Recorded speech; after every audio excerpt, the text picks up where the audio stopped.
আসসালামু আলাইকুম সম্মানিত দর্শক, ইউনিক রান্নাঘর কিচেনের নতুন একটি রেসিপিতে আপনাকে স্বাগত জানাচ্ছি। আর আজকে আপনাদেরকে নদীর ছোট সাইজের বোয়াল মাছ রান্না করে দেখাবো। আজকের পুরো রেসিপি জুড়ে থাকবে অনেকগুলো tips and tricks. So let's go to my kitchen and cook. আজকের এই রেসিপির জন্য দুটো ছোট সাইজের আমি নদীর বোয়াল মাছ নিয়ে নিয়েছি। আর এই মাছগুলোকে খুব ভালোভাবে ধুয়ে পরিষ্কার করে নিয়েছি। এখন মাছগুলোকে ম্যারিনেট করে নিতে হবে। এর জন্য এখানে দিয়ে দিলাম হলুদের গুঁড়ো 1 চা চামচ। এরপরে দিয়ে দিতে হবে মরিচের গুঁড়ো। আমি এখানে মরিচের গুঁড়ো দিয়ে দিলাম আধা চা চামচ পরিমাণে। আধা চা চামচ পরিমাণ মরিচ গুঁড়ো দেওয়ার পরে আমি এখানে দিয়ে দিচ্ছি 1 চা চামচ পরিমাণে লবণ। আর এরপর এখানে দিয়ে দিতে হবে সামান্য পরিমাণে সরিষার তেল।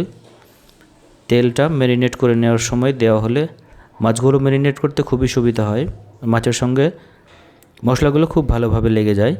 আর এখন সমস্ত মাছগুলোকে আমি খুব ভালোভাবে ম্যারিনেট করে নেব। আর ঠিক এইরকম পদ্ধতিতে বাকি সব মাছগুলোকে আমি ম্যারিনেট করে নিয়েছি।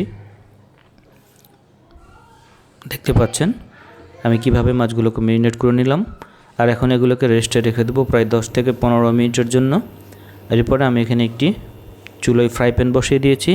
আর এখানে দিয়ে দিলাম সরিষার তেল। আমি এখানে 1/4 কাপ পরিমাণে সরিষার তেল দিয়েছি। আপনারা চাইলে রান্নার রেগুলার তেল দিয়েও এটা রান্না করে নিতে পারেন। আর এখানে আমি এখন সামান্য পরিমাণে লবণ দিয়ে দিচ্ছি। আর লবণটা কেন দিচ্ছি অনেকেরই প্রশ্ন হতে পারে। লবণ যদি এমতো অবস্থায় দেওয়া হয় তাহলে মাছ ভাজার সময় কড়াইয়ের মধ্যে বা ফ্রাই প্যানের মধ্যে মাছগুলো আর আটকাবে না।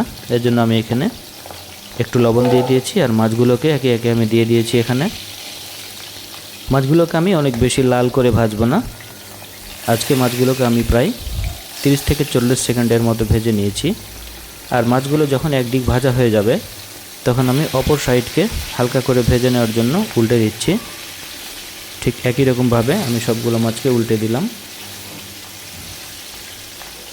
সবগুলো মাছ যখন ভাজা হয়ে যাবে তখন আমি এখান থেকে মাছগুলোকে একে একে উঠিয়ে নেব। আমি সবগুলো মাছকে ঠিক এরকমভাবে এখান থেকে উঠিয়ে নিয়েছি। এরপরে মাছ ভাজার যে অবশিষ্ট তেল আছে আমি বাকি রান্নাটা সে তেলেই সেরে নেব। এর জন্য এখানে আমি দিয়ে দিলাম একটা তেজপাতাকে অর্ধেক করে দিয়েছি। আর 2টা শুকনো মরিচ দিয়েছি। শুকনো মরিচ এবং তেজপাতাকে তেলের সঙ্গে হালকা করে আমি ভেজে নিচ্ছি যেন এখান থেকে একটা সুন্দর ফ্লেভার চলে আসে। আর দিয়ে দিলাম এখানে 4টি মাঝারি সাইজের পেঁয়াজ। আমি পেঁয়াজটাকে আগে থেকে ব্লেন্ডার করে রেখেছিলাম। আর এগুলোকে আমি এখন খুব ভালোভাবে ভেজে নিচ্ছি। চুলোর আঁচ অবশ্যই মিডিয়াম লো ফ্লেমে রেখে আপনাদেরকে এটাকে ভেজে নিতে হবে। আর এই পর্যায়ে আমি এখানে দিয়ে দিলাম 1 চা চামচ হলুদের গুঁড়ো। আর দিয়ে দেব 1 চা চামচ মরিচের গুঁড়ো। মরিচের গুঁড়োটা আপনারা আপনাদের স্বাদ অনুযায়ী একটু কমিয়ে বা বাড়িয়ে দিতে পারেন। আর দিয়ে দিলাম 1 চা চামচ ধনিয়া গুঁড়ো এবং 1 চা চামচ পরিমাণে লবণ। লবণটাও আপনারা আপনাদের স্বাদ অনুযায়ী একটু কমিয়ে বাড়িয়ে দিতে পারেন। আর এখানে দিয়ে দিচ্ছি 1 চা চামচ আদা বাটা এবং 1 চা চামচ রসুন বাটা। আর উপর থেকে আমি সামান্য পরিমাণে একটু পানি দিয়ে দিয়েছি যেন মশলাগুলো জ্বলে না যায়।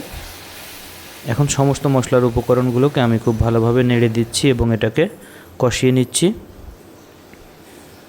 এটা যেন পুড়ে না যায় খেয়াল রাখতে হবে, কারণ মশলা কষানোর উপরে আপনার রান্নার টেস্টটা নির্ভর করছে। এরপরে আমি এটাকে এখন ঢাকনা দিয়ে ঢেকে দিচ্ছি প্রায় 5 মিনিটের জন্য।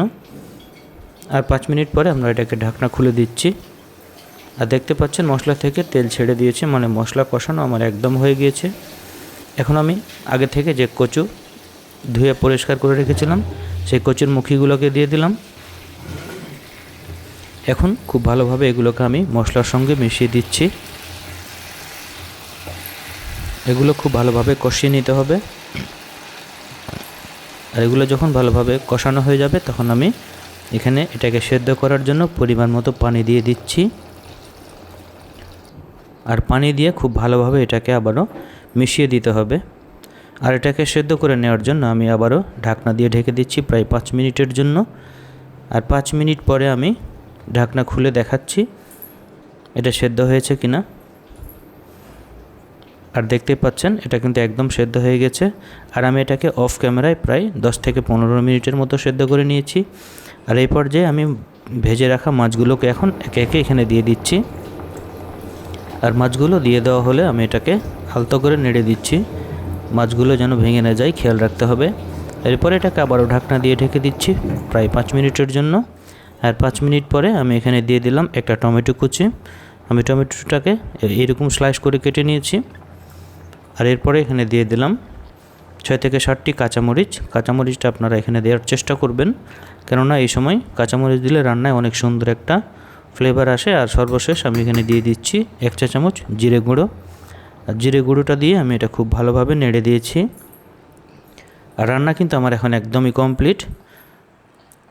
সো বন্ধুরা, আপনারা ফাইনালি এর কালার এবং টেক্সচার দেখে আপনারা বুঝতে পারছেন এই খাবারটা কতটা টেস্টফুল হয়েছে। আশা করছি আমার আজকের এই রেসিপিটি আপনাদের কাছে ভালো লেগেছে। আর ভালো লাগলে প্লিজ আমার চ্যানেলটিকে সাবস্ক্রাইব করে দেবেন এবং পাশে থাকবেন। ধন্যবাদ সবাইকে, ভালো থাকবেন, সুস্থ থাকবেন এই কামনা করছি। খোদা হাফেজ।